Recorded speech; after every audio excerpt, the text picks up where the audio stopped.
मंगलम भगवान विष्णु मंगलम गरुणध्वज मंगलम पुंडरीकाक्ष मंगलाय तनो हरि। नमस्कार, स्वागत है आपका आचार्य वाणी में। मैं आचार्य विक्रमादित्य आपके साथ हूँ। आज का विषय जो हमारा है वो है मकर राशि वालों के लिए कैसा ग्रहों का योग बन रहा है इस नवंबर के अंतिम भाग में। देखिए मकर राशि वालों, आपकी राशि के अनुसार से यदि हम बात करें तो आपकी राशि के स्वामी हैं शनि महाराज। और शनि महाराज इस दिनों जो परिवर्तन की तरफ जा रहे थे, आगे बढ़ रहे हैं। विशेष तौर पे हम बात करें तो मार्गी हो चुके हैं। लेकिन मंगल का जो परिवर्तन हुआ, आपके एकादशवें भाव में आकर शनि के साथ उन्होंने टकराव की स्थिति उत्पन्न कर दी है। ऐसे में विशेष तौर पे शनि मंगल का जो टकराव है ये दिसंबर के अंतिम तिथि तक रहेगा। तो ये अन्य श्री क्लैशेस उत्पन्न करने के योग बना सकता है। तो अपने आप को शांत रखते हुए कार्य करने का आपको प्रयास करना चाहिए। इसके साथ साथ एक ग्रह का परिवर्तन और हो रहा है इन्हीं नवंबर के अंतिम भागों में। वो हो रहा है शुक्र का परिवर्तन। शुक्र तुला राशि में जा रहे हैं और बृहस्पति के सप्तक योग बना लेंगे। वो भी आपस में क्लैश उत्पन्न करने के योग बनाएंगे। लेकिन ये दोनों ग्रह बृहस्पति और शुक्र की बात करें तो दोनों गुरु हैं, एक दैत्य गुरु एक देव गुरु। ये वैसे नहीं लड़ते तलवार लेकर। ये बुद्धि नीति कुनीति के कारण से आपके जीवन में बहुत सोच समझ कर आपको कार्य करने का प्रयास करना चाहिए। ऑप्शंस आएंगी सामने, गलत नीति मत चलिएगा। चाणक्य नीति का इस्तेमाल करते हुए कार्य कर लेंगे तो बहुत सुंदर तरीके से ये परिवर्तन का लाभ आपको मिल जाएगा। तो सिलसिलेवार तरीके से समझ लीजिए कैसा रहेगा ग्रहों का योग आपके लिए। बुध भी परिवर्तन की तरफ जा रहे हैं और बुध आपकी राशि के अनुसार से जो परिवर्तन की तरफ जाएंगे वो भी उसको भी आपको समझ लेना चाहिए क्या कुछ करने के योग बनाने वाले हैं। ऐसे में कई ग्रहों का योग आपके साथ जो बना रहा है समय, वो आप समझ लीजिए कैसा है ग्रहों का योग। 23 तारीख की हम बात करें तो 23 तारीख नवंबर को बृहस्पतिवार का अवसर है, एकादशी तिथि है और मीन में चल रहे हैं चंद्रमा। ये मीन में चल रहे चंद्रमा आपके लिए बहुत कल्याणकारी योग बनाने वाले हैं, पुरुषार्थ को बढ़ाने वाले हैं, समय का लाभ आपको देने वाले हैं। लेकिन कुछ बदमाश लोग होंगे, स्वार्थी लोग जो होंगे आपके साथ जुड़ जाएंगे, वो आपका समय खराब करने का योग बना सकते हैं। तो आपको सावधानी के साथ काम करने की ज़रूरत है। पुरुषार्थ अच्छा है, हिम्मत अच्छी है, लेकिन बेकार के लोग, बेकार के बहुत सारे आपके साथ चिपटे हुए लोग रह सकते हैं जो आपके समय को खराब करने का प्रयास कर सकते हैं। तो स्वार्थी बनकर काम करने का आपको प्रयास करना चाहिए। देवउठनी एकादशी है इस दिन, बड़ा सुंदर तिथि है। सबसे श्रेष्ठ एकादशियों में ये एकादशी मानी जाती है। पूरे वर्ष में आने वाली एकादशी तुलसी विवाह भी इस दिन रहेगा। भद्रा विद्यमान है। एक तो देवउठनी एकादशी अनसूच साया मानी जाती है। कोई भी कार्य आमतौर पर जन प्रचलित है भाव कि नया कार्य आरंभ कर लीजिए बिना मुहूर्त के, लेकिन इस दिन भद्रा विद्यमान हो गई है। और भद्रा कहती है कि कोई भी कार्य इस कार्य में करोगे तो कहीं ना कहीं कष्ट दे देंगी। तो ध्यान रखते हुए कार्य करें। सुबह 10 बजे से लेकर ये भद्रा का समय विद्यमान रहेगा रात्रि 9 बजे तक।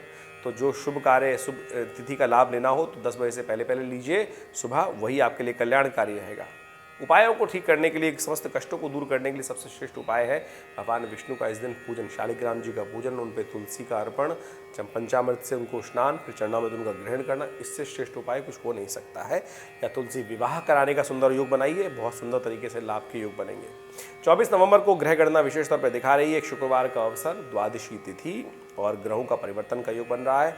सुबह का समय थोड़ा सा बेकार कामों में फंस सकते हैं, लेकिन शाम के समय विशेष तौर पे अपने काम को यूटिलाइज करने का समय दिखाई देता है। धन लाभ की स्थिति दिखाई देती है। तो जो इंपॉर्टेंट चीज़ आ रही हो, कार्य करना हो, तो शाम का उपयोग करने का प्रयास कीजिए। 4 बजे के बाद जब चंद्रमा परिवर्तन हो जाएगा, ये आपके लिए बड़ा सुंदर योग बनाएगा। सुबह भी अच्छी है, लेकिन समय खराब ना हो तब। यदि आप अपने कार्य में स्वार्थी बनकर काम करें, लेकिन आपका स्वभाव ऐसा है कि आप बड़े दयालु हैं और लोगों को बातों में आकर बह जाते हैं, तो उससे बचते हुए कार्य करेंगे तो बहुत सुंदर रहेगा। वहीं 25 तारीख की हम बात करें तो उस दिन शनिवार का अवसर है, त्रयोदशी तिथि है और शनि प्रदोष का सुंदर योग बन रहा है। देखिए आपकी राशि के अनुसार से हमने आपको बताया आपका शनि लग्नेश है और शनि इस वक्त मंगल के साथ टकराव की स्थिति में आ गया है। ऐसे में ये तिथि आपके लिए जो आई है विशेष तौर पर समझ लीजिए कल्याण के योग बनाने वाली आई है। लाभ की स्थिति चंद्रमा बृहस्पति के साथ होकर बड़े सुंदर तरीके से बना रहा है, सुख देने की योग बना रहा है। ऐसे में इस शनि प्रदोष का आप उपाय कर लें तो बहुत सुंदर तरीके से शनि के क्लैशों को दूर कर सकते हैं, मंगल के प्रभाव को भी निस्तेज कर सकते हैं। देखिए सबसे श्रेष्ठ उपाय बता रहे हैं, शाम के समय प्रदोष काल में हनुमान जी के मंदिर में जाकर उनका सुंदर तरीके से चोला उनको चलाइए। हनुमान जी और शिव में कोई फर्क नहीं है। हनुमान जी पर चोला सिंदूर में चमेली का तेल मिलाकर ओम जय हनुमान ज्ञान गुण सागर जय, ये प्रदोष काल में करने का प्रयास कीजिए। साथ साथ भगवान शंकर का अभिषेक भी कर लीजिए। ये दोनों उपाय कर आप शनि को प्रसन्न कर सकते हैं, शनि के समस्त उपाय होंगे, कल्याण के योग बनेंगे। साथ साथ इस दिन रवि योग बन रहा है जो करीब करीब 3 बजे से शाम को विद्यमान होगा, तो मुहूर्त रहेगा। कोई नया कार्य आरंभ करना हो तो शाम को 3 बजे के बाद मुहूर्त अच्छा है, सूर्यास्त से पहले पहले इसका लाभ ले सकते हैं।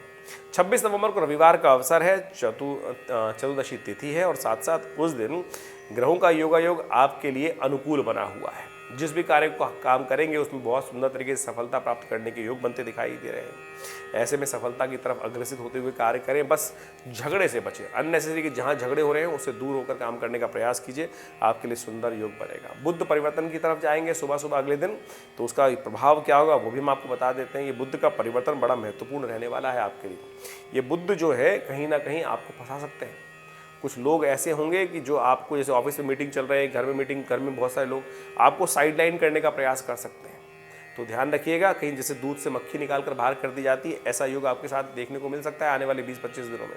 तो इन्वॉल्व होइए चीज़ों में, अपने मन में उदासीनता ना लाइए, सामने प्रत्यक्ष आकर काम करने का आपको प्रयास करें। झगड़े में नहीं पड़ना है, थोड़ी सी कूटनीति का इस्तेमाल करते हुए अपने आप को चीज़ों में इन्वॉल्व करने का प्रयास करना है। नहीं तो मन में आपका ऐसा होगा कि साइड लाइन और फिर मन दुखी होगा। इस बात का ध्यान रखते हुए कार्य करने का आपको प्रयास करना चाहिए।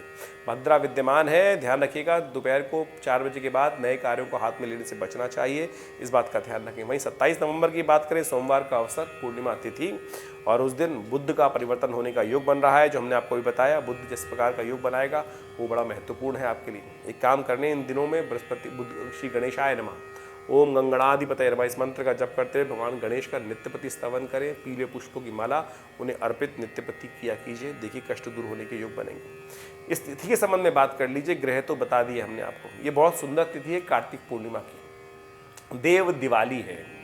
वास्तविक दिवाली यही है, राम जी का जो आगमन पर जो मनाई जाने लगी दिवाली, वो तो वास्तविक तौर पे भगवान के आगमन पे खुशियों के दीप जलाए गए। लेकिन देवताओं की जो दिवाली है, जो वास्तविक महालक्ष्मी का पूजन, विष्णु के साथ भगवान भगवती का पूजन करने का दिवस है, वो यही दिवाली है, देव दिवाली।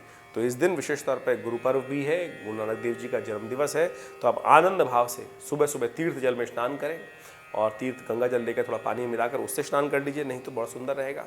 और संपूर्ण रूप से समस्त देवताओं का पूजन करते हुए, भगवान विष्णु का पूजन करते हुए रात्रि में पूरे घर में अच्छे से दीपों का प्रज्वलन करना चाहिए।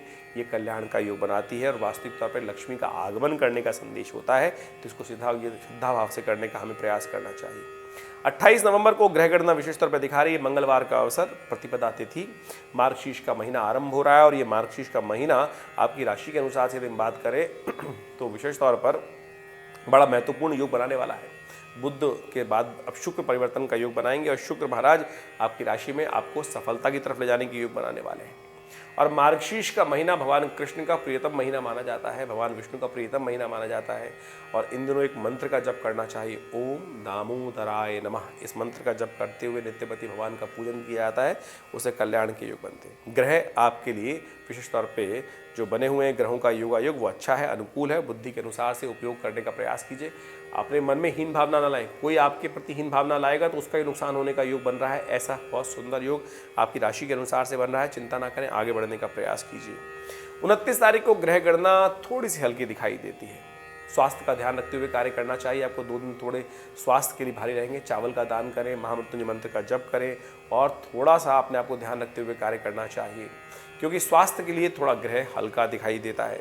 शुक्र का परिवर्तन आपके लिए बड़ा महत्वपूर्ण होने जा रहा है, ये आपके लिए सुंदर योग बनाने वाला है। नई योजनाओं की तरफ कार्य करने का प्रयास करना चाहिए तो अच्छा रहेगा। उसमें सर्वार्थ सिद्धि योग विद्यमान है, जो करीब करीब सुबह दोपहर को 2 बजे तक रहेगा और इसका नया कोई कार्य करने के लिए आप उपयोग कर सकते हैं। मुहूर्त के लिए सुंदर योग रहेगा। वहीं 30 नवंबर को भी ग्रह थोड़े हल्के दिखाई देते हैं। आपको विशेष तौर पे आपके शत्रु, आपके कॉम्पिटिटर्स आपको परेशान करने के योग बना सकते हैं। आपको अपने स्वास्थ्य का ध्यान रखते हुए कार्य करना चाहिए। और साथ साथ भद्रा भी विद्यमान है दोपहर को 2 बज के करीब 25 मिनट तक। तो ऐसे में विशेष तौर पर नया कार्य करने से बचना चाहिए। सर्वार्थ सिद्धि योग विद्यमान होगा करीब 3 बजे के बाद, तो उसके बाद नया कार्य करने का मुहूर्त अच्छा बनेगा। भगवान गणेश की उपासना करके आप समस्त कष्टों को दूर कर सकते हैं। सुमुखश्चैक दंतश्च कपिलो गजकर्णकः, कहा जाता है ना, भगवान गणेश का स्तवन कर लीजिए, विघ्न दूर होंगे। तो ग्रह थोड़े भारी हैं, इन उपायों को करते हुए कार्य करेंगे तो बहुत सुंदर तरीके से लाभ मिलेगा। देखिए, ग्रहों का परिवर्तन जो हो रहा है, शुक्र का परिवर्तन, मंगल का परिवर्तन हो चुका, आने वाले समय में ग्रहों का परिवर्तन जो है वो विशेष तौर पर ये शुक्र का और बृहस्पति का जो परिवर्तन हुआ है, ये दिखाता है कि धार्मिक उन्माद थोड़ा बढ़ सकता है। विश्व में इस प्रकार से जो योग बन रहा है वो साफ साफ दिखाता है कि कहीं ना कहीं क्लैश चल रहे हैं धार्मिक दृष्टिकोण से। ये आगे और ज़्यादा प्रज्वलित हो सकते हैं, आगे बढ़ सकते हैं।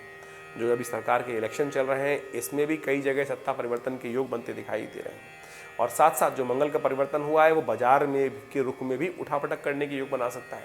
सोने में, चांदी में, लाल वस्तुओं में, विशेष तौर पर दामों में कुछ भयंकर उठापटक होने के योग दिखाई देते हैं। तो शेयर मार्केट में जो काम करने वाले लोग हैं उनको सावधानी के साथ काम करने का प्रयास करना चाहिए। धन्यवाद, नमस्कार।